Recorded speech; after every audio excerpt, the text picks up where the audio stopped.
Alright, I need to be honest with you when it comes to Black Ops 7. So, I just got back from Call of Duty Next.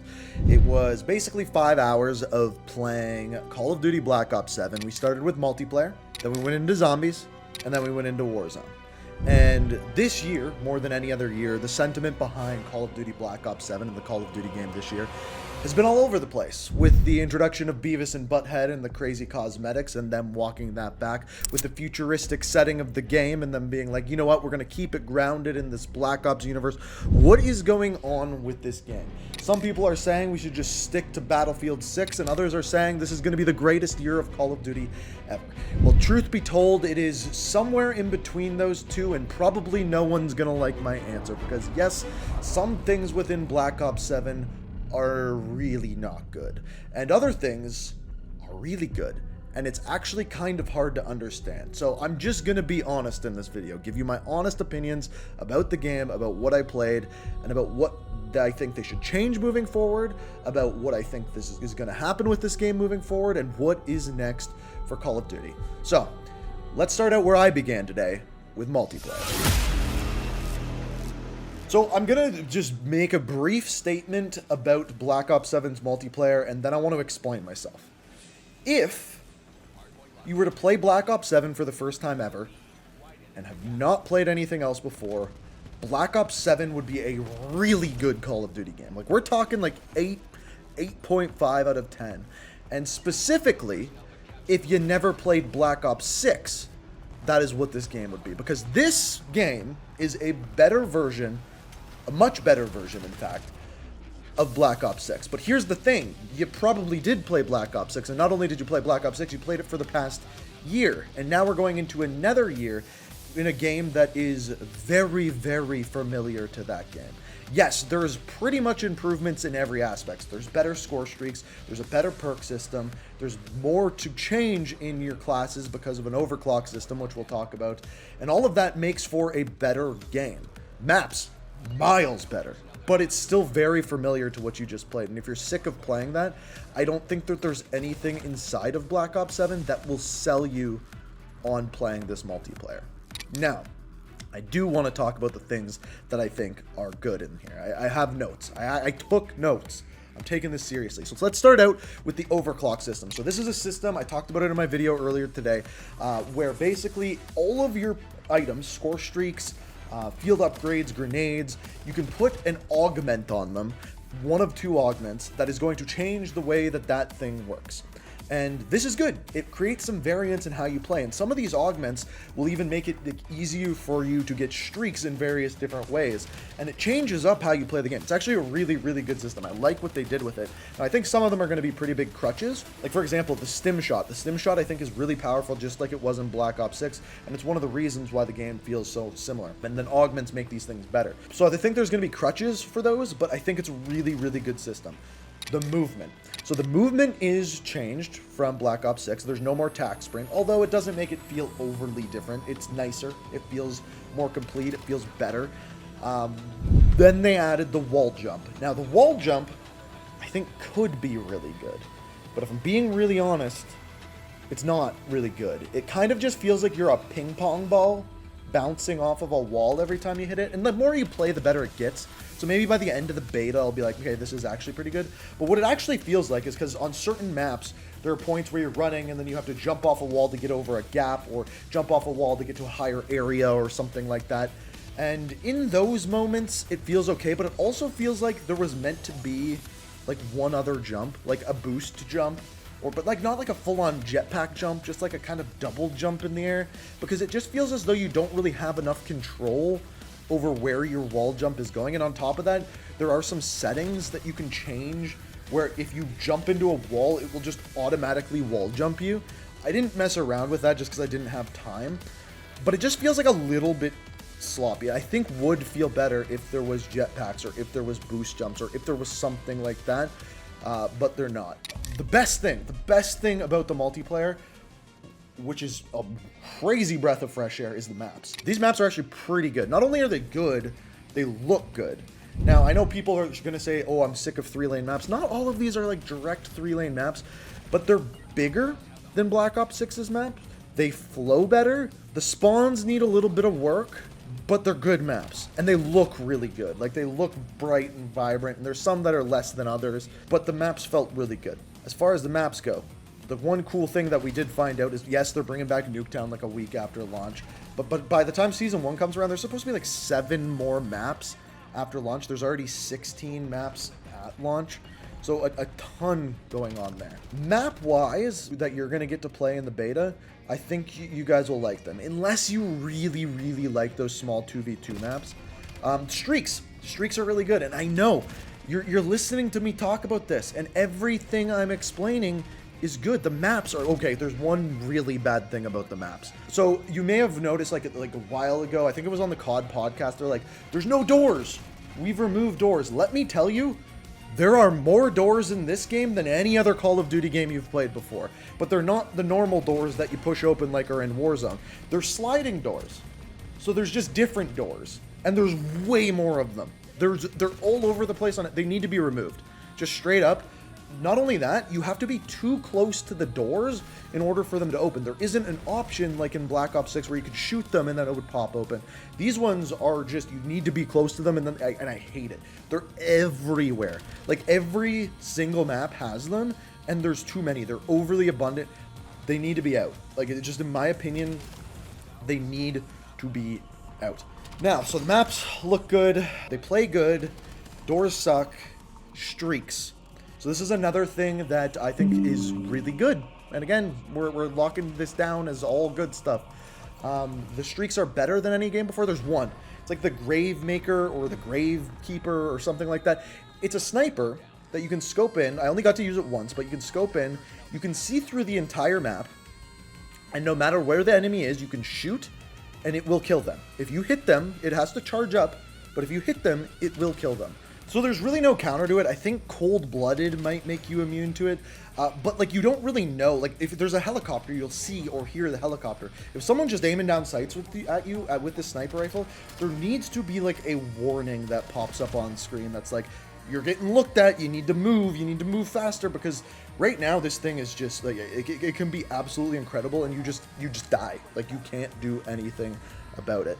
Now, I mentioned that if you played Black Ops 6, you've already done this for a year.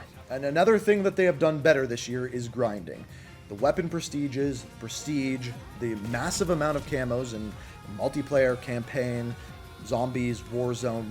There's things to grind for. There's going to be weekly challenges. There's going to be events. There's going to be everything in this game. If you like checking those boxes and completing things day after day, this is your game, man.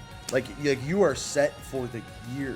But there is no gameplay element in this game. Not even the new mode that's like a new uplink, which by the way, I like the mode. It's just not different enough than things we've had in the past. And I know there has been so many Call of Duties to the point where it's almost impossible for them to do something new. And yeah, at launch, we're going to have the 20v20 skirmish. From what I've heard, people aren't huge fans of it who have played it. So I wouldn't get my hopes up about that mode. I am really hoping Endgame is that mode. And just to be clear, I asked all around about Endgame. I asked to do interviews for it. Nobody was talking about Endgame at this. And there's a reason why. And when we get to Warzone, we will get to that. If you know, you know. A little Blackout action. If you don't know what I know, your mind's going to be blown. Like, what I'm saying is that there's not going to be something in this game that's going to bring you to this game. If you weren't planning on playing the game, there was nothing in multiplayer that would bring you in and be like, this is brand new. Like, I was hoping for something like gunfight tournaments, but in search and destroy, where you go into the search and destroy tournament and you get one of these a week, and the game mode switches every week, and at the end of that week, if you've won 5 tournaments, you get this reward, or just something new and innovative of new ways to play. And Overclock is the closest thing that we get to that, but it's not going to be something that brings you into the game. And if you're fatigued from Call of Duty, the end of the line is skill-based matchmaking. Everyone was hoping during Call of Duty Next, someone would step in and be like, hey, we've heard that you guys are getting sick of the skill-based matchmaking. We see the players dropping off. We're removing it. Or, at the very least, just as an olive branch, disbanding lobbies are ruining a sense of community in our game. Lobbies will no longer disband. But nobody mentioned it at all. I think we're still waiting on a COD podcast. I may or may not have asked some questions for that podcast on video. Will they answer them? Only time will tell. Were they about skill-based matchmaking? We don't have to wait for time. One of them was. And will they answer it on there? Probably not. So yeah, I think if you're fatigued from multiplayer, this game isn't going to help with that fatigue unless the skill-based matchmaking is reduced, especially because the way that they have it designed is movement is going to be king. That the sliding and shooting using dexterity is almost going to be a must, I think, at high levels, especially because the only way you can wall jump and shoot is with dexterity. It's going to be very heavily skill-based match made, and that's not going to be a good thing to hear for a lot of people. So, if you're sick of Black Ops 6 multiplayer, this one's not going to save you. I hate to tell you, I hate to be the person. If you like checking your boxes, you like doing your camo grinds, and you like what Black Ops 6 had to offer, but you thought it could be a little bit better, this multiplayer is going to be sick for you. So if I was to rate multiplayer, honestly, if this was a brand new, fresh year, we didn't just have a Black Ops game, it would be a 8.5 to 9 out of 10. But because we just played the same game for a year and only minuscule changes have been made, I can't give it that. It's like a 6.5 to 7 out of 10 at best. But it should be way higher. But even playing today, it's like I felt like I was playing just an update to the game that I had already played. And that sucks. Moving to the next thing. Zombies. So Zombies also was not what I expected, but in a different way. I really liked it. And unlike multiplayer, it is very different from Black Ops 6. Yes, it's a round-based zombies map, but no, it did not feel like a round-based zombies map. Now, at launch, you're going to get survival on one of these areas on transit. So this transit map is like transit from Black Ops 2. If you played transit and you know transit, you're going to like this map. The only difference is you're not driving a bus, you're driving yourself in this Wonder vehicle. And you unlock the Wonder vehicle and you can pack-a-punch it, and we didn't really get to level up the vehicle too much more. We only got to play 17 rounds. There's zombie bears. The zombie bear is absolutely awesome. I think that's probably my favorite part of the entire thing. There is a downside, though, is because we're only getting this one big map at launcher. There's going to be an Easter egg on it, and you can play survival on the smaller map, but it's not going to have an Easter egg. And there's also cursed mode. I truly believe we should have played cursed mode today. Call of Duty Next is an event that only hardcore Call of Duty fans watch. Hardcore Call of Duty fans are going to be the only ones that want to play this cursed mode. So therefore, they should have showed the cursed mode. And if you don't know what it is, it's old school zombies. It's where you start out with a pistol. I think headshots give you extra points. Like, it's more classic like that. But to my knowledge, no one's played it and recorded it or anything like that. But this map is different. It's made up of these like basically small survival-sized maps. Think smaller than Liberty Falls, much smaller. I would say about half the size. Pieced together by roads covered in fog. And when you're driving on these roads or walking on these roads, you can't kill the zombies. You won't even get hit markers on these zombies. And they will kill you, and they hit you hard. And there is going to be objectives on those roadways, but you can't kill zombies on those roadways. So you travel from point to point to point, completing objectives and leveling up your character, getting more kills, getting pack-punch, things like that. But it feels small. And the reason why it feels small, it's by far the biggest zombies map we've ever had. But the reason why it feels small is because so many of the areas you can't kill the zombies. Like there's this giant boat that you can go on, like a huge boat. But you can't kill any zombies on it, so you're constantly running away. And because of that, it's scary. Like, it's more of a horror game in that aspect than we've ever had in zombies before. Because you literally can't kill the zombies, you're just running from them. But because of that, the playable zombies area where you can kill zombies seem a lot smaller. And there's going to be traditional zombies players who like round-based zombies maps that do not like this map. I like this map. And I think the best part of Black Ops 7, unless Endgame is incredible, Zombies is the shining star of the show. Not to mention, I didn't get to play it, but in the build, there was Dead Ops Arcade, and I've heard it's incredible too. There's like 80 levels you can go through. You can play it in first person, side scroller at some point, top down. Zombies is the 9 out of 10 on this game. Zombies is going to steal the show on this one. And unless Endgame comes in and is just as good or better, this is going to be, I think, where I spend the majority of my time, especially because we're getting DLC so soon. And by the way, where I'll give them kudos is it sounds like they actually legitimately have a plan for what they're going to do with Season 1. Like 7 maps coming within the first season. One map coming before that being probably Nuketown. No, they've confirmed it. It's Nuketown 2025. From Black Ops 2. They have a plan. They have a plan for what they're going to do, and hopefully that doesn't mean the game's going to get destroyed at Christmas when they go on Christmas break. Hopefully. Now, the fun one. Come join us in Verdansk. We miss you. We need you. So we got a 6.5 out of 10. We got a 9 out of 10. So we're like sitting up there at like a solid score, like an 8, like an 8-ish, maybe like a 7.58 for the game overall. But then there was also Warzone today, and you just have to hear how the Warzone thing turned out. So we get a new Resurgence map. Now this Resurgence map is alright. It's a Resurgence map. It's not what I like in Warzone. It doesn't give you the suspense or anything like that. It's get in, get a bunch of kills, get over it quickly, try to get a win.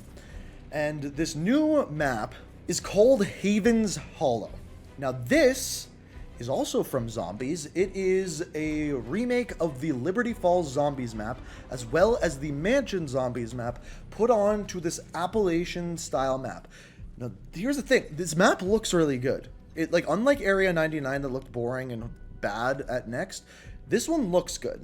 And it plays all right. Like, I really didn't have any complaints about how it played, because they didn't put any really tall buildings on it. I think the highest building was like a 3, maybe 4-story building. I liked how it played. But again, just like multiplayer, I've played Warzone for 5 years. And this is the same game. Like, yeah, they made it so that if you jump off a really high building, your character is going to roll now. They've changed the slots that perks were in. They have made it so that every weapon you pick up, if it's the same weapon in rarity, is going to have the same attack. Like, these are the style of changes that they have made for the launch of this new game. In other words, it's a new Resurgence map. That's all it is. And it's a pretty Resurgence map. It's in the Appalachians. It actually kind of looks like Blackout. And in fact, while I was playing it, I'm like, this kind of looks like Blackout. Well, wait, we'll get to that. So we play that map and it's okay. Like, I would give it, just because I'm sick of Warzone, if it was a brand new Warzone map, I've never played Resurgence before, maybe a 7, maybe a 7.5. Because I've played so much, it's like a 5. It's average. And then we play Verdansk.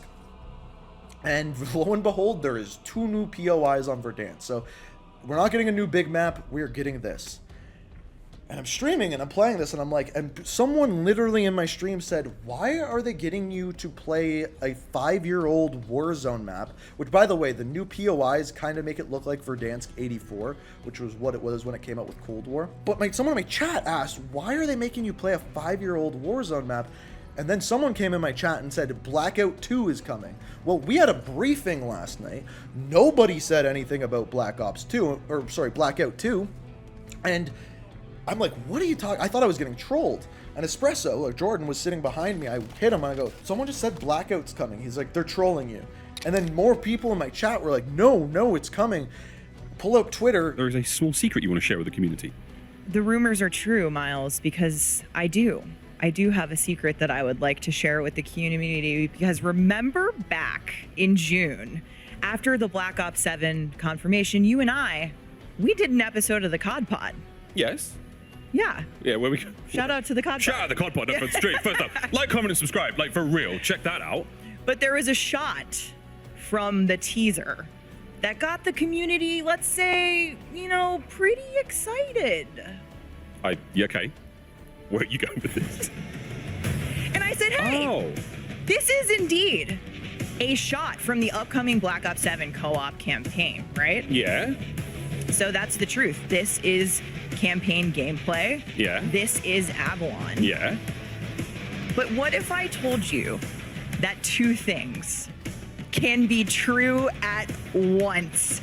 So I am happy to officially confirm that we are bringing a bold new experience to Warzone in the spring, inspired by the original Blackout and set on Avalon. Shut the front door, Blackout, baby! We're back! I've got some incredible memories of Blackout with my friends. I do know where you were going with that one. I punked you. I'm so sorry, but like, I am so excited to talk about this. And I'm not even done with announcements because the Warzone team is bringing the heat.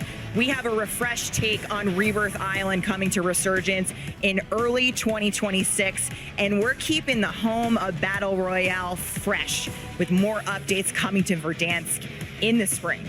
And with the arrival of our new experience on Avalon, we'll be running both the classic Battle Royale experience on Verdansk and this new mode on Avalon simultaneously. So we're giving Warzone players more options on how they want to play.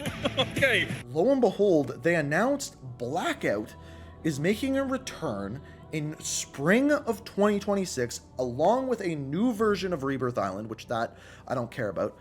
The gameplay is what I care about. So in spring of 2026, we're going to have Warzone on Verdansk. That's staying with an updated version of Verdansk. Okay.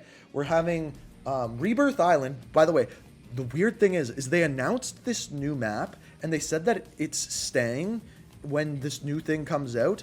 But like, they're like, it's not a big thing. By the time spring comes, they're like, oh, you're going to want Rebirth Island again. It's weird. But anyway, Verdansk, this new map, Rebirth Island redone again, and Blackout on Avalon. So that whole rumor that Avalon was coming as a big map was true, but it's not coming as a big map to Warzone. Well, it is. It's in Warzone, but it's not going to be played the same way. It's inspired by Blackout. So the things that you can expect are like wingsuiting, probably picking up attachments, like for weapons, probably no loadouts, which is essentially what people have been asking for.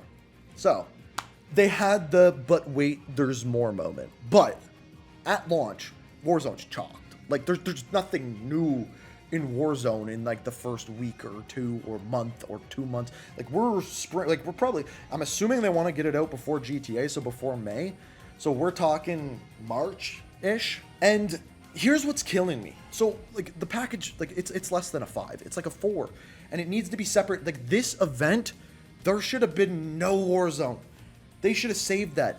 They should have hinted at Blackout. And I still think when they brought in Blackout, they should have done like a 3-day shutdown of Warzone, where when you clicked on Warzone, it would bring you to a black screen on day 1. And then a black screen with some letters fading in on day 2. And then on day 3, it says Blackout. And then on day 4, it goes back live and Warzone turns into Blackout. That's how they should have done it. I said that years ago, but nobody listens to little Inkslasher. But no, I guess we're getting Blackout in this way. I don't think anyone cares about Warzone anymore. Or if they do, they were wanting a big update, and we're not getting that big update until Blackout. And it honestly kind of just seemed like they needed something big to add to try to get the conversation off of skill-based matchmaking. So Warzone's pretty lackluster. I would 3.5 out of 10. Like, I won't be playing it at launch, like in season 1 when it's added in. Like, there's no point. Unless there's like really good Easter eggs, I might do those. They've screwed up Warzone because when they reintroduced Verdansk, the fact that we're only getting the Verdansk 84 updates now, this is a map that we played for so long. Because it was a map that we played for so long, there should have been like weekly new things. That when they were releasing Easter eggs for Verdansk, it should have been, oh, this week in the patch notes, they say you should really pay attention to prison. And then you go to prison, and then you find the door Easter egg. And then the next week they say, did anyone see that map in Storage Town? And then you go and see the map, and then you solve that. And then it should have been piecing together this overall mystery, hinting at which location is changing next. But they missed that completely. And this should have been a thing that's been done. And Verdansk should be ever evolving, not getting 2 new POIs when it's a whole game update. So yeah, I think I'm just burnt out of that one, like pretty completely, unless there's some cool Easter eggs. Unless they like start putting story into it, and maybe with this new Hallows map, maybe they do that, but I don't have my fingers crossed for that one. So where I'm left with this is, if you are burnt out of Call of Duty, they didn't say the things that you wanted them to say today to bring you back. And I think, unless you're a Zombies fan, if you're a Zombies fan, I think you're beaten pretty good. I think even if you don't love this map, which you might not as a traditional Zombies player, you've got Cursed mode, you've got survival mode, and then you got a new map in season 1. If you're a multiplayer fan and you like grinding, you will like this game a lot. If you're not, you will like it slightly more than Black Ops 6, and you'll probably get sick of it. There's just not that it factor. There's not enough change. And you know what? Modern Warfare 4 might come out next year and look incredible, but it might play horrible. This one plays pretty good, but you're sick of it. And Warzone, well, now we're all just waiting until March. So this game is for a certain group of people. It is. And I think there can be things that are done to make this really good. And I think, honestly, the games of Black Ops 7 that I played that I wasn't against, like, just world beaters the whole time, which was most of them, because that's the most of the people at this event, were fun. Like, the score streaks are fun to get, but if you can never get those high-end score streaks because skill-based matchmaking is kicked in, we're wasting our time. And there's other good games this year. I don't know whether I'm being overly hard or overly easy on this game, and I know I kind of sound like I'm somewhere in between, and it's because I'm completely torn. This is the biggest package. There's a joke there, something about, that's what she said. But this is the biggest package we've ever received, for sure, in a launch. That's what she said. We've got campaign, which we don't know if that one's good yet. Endgame, which we don't know if that one's good or yet. Multiplayer, which is good. We're just bored of it. Zombies, which is good. And then Warzone, which will maybe be good. And I'm still like, I don't know if I can do it. And that's tough. That's a tough pill to swallow. So to finish things off, I will say this. Thank you to Activision for bringing me here. I really love that I got to play it early. I'm going to be streaming the beta. I'm going to be playing the full game. I'm really hoping Endgame's amazing. You put together a really great offering. It's just been spoiled by the last year. And to get people back in your game, you need to give them what they want, which is a fun game that they're not put through a meat grinder. And especially when one of the things that you put forward, and one of your best things you put forward, is, oh, we're going to grind this year, we're going to get all these camos. Well, yeah, I'm definitely going to get the campaign camos. I'm definitely going to get the zombies camos. But Warzone and multiplayer, that's a lot of skill-based matchmaking to go through. So I don't know. I don't know if I answered your question. I don't know if you found this informative. I just wanted to be honest about what we're feeling for this game, and that's all I got. That's the end of the story. Hopefully I could give you guys like more information about what I thought of the game, and I would love to hear what you think. That's all I got. Thanks for watching. Peace.